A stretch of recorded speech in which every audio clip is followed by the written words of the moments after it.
8 weeks ago, we rebuilt this missing free edge using NanoFlex. Now we're going to do the maintenance appointment on this toenail. Because we used sheer pink on this reconstruction, we don't have to remove it in order to see what was going on. Right now, we've prepped the regrowth and we're going to cleanse this. Then we're going in with our NanoFlex bonder. Because we can see what's happening with this toenail, we're able to do a basic backfill, and we're going to save the shortening to the end of the appointment, so hang on for that. Make sure to cure that bonder for 30 seconds.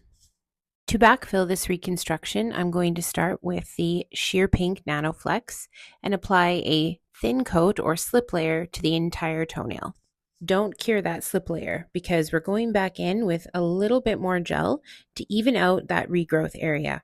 You can see I'm just floating it into that regrowth channel, concentrating just right here. Once that's good, you want to cure this for 1 minute. Now that's cured, remove this sticky dispersion layer with cleanser, and now we're going to shorten. I love this fusion board file. It's nice and thin, and it does a fantastic job of shaping the NanoFlex really well. I'm going to take down a good majority of that length, which is almost all of the reconstruction we built on this toenail. Now it's time to shape the top of this NanoFlex reconstruction.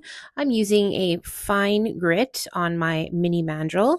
I love the mini mandrel and mini arbor bands. I find it is so much more precise when working with small areas like toenails. Right now, our goal isn't really to thin this out as not a lot of product was added. Rather, we're just smoothing it out so that we can apply a fresh coat of fortified gel polish.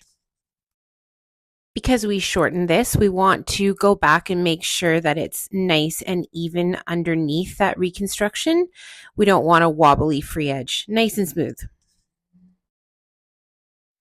Dust that off and take a look at all of your edges, making sure that the shape is exactly the way you want it. I like to go in now with my smooth buffer and just make sure that there's no shine and there's no high spots that I might have missed. This also gives me a nice smooth surface to apply the gel polish. If there's deep grooves, you'll definitely see those in your gel polish application.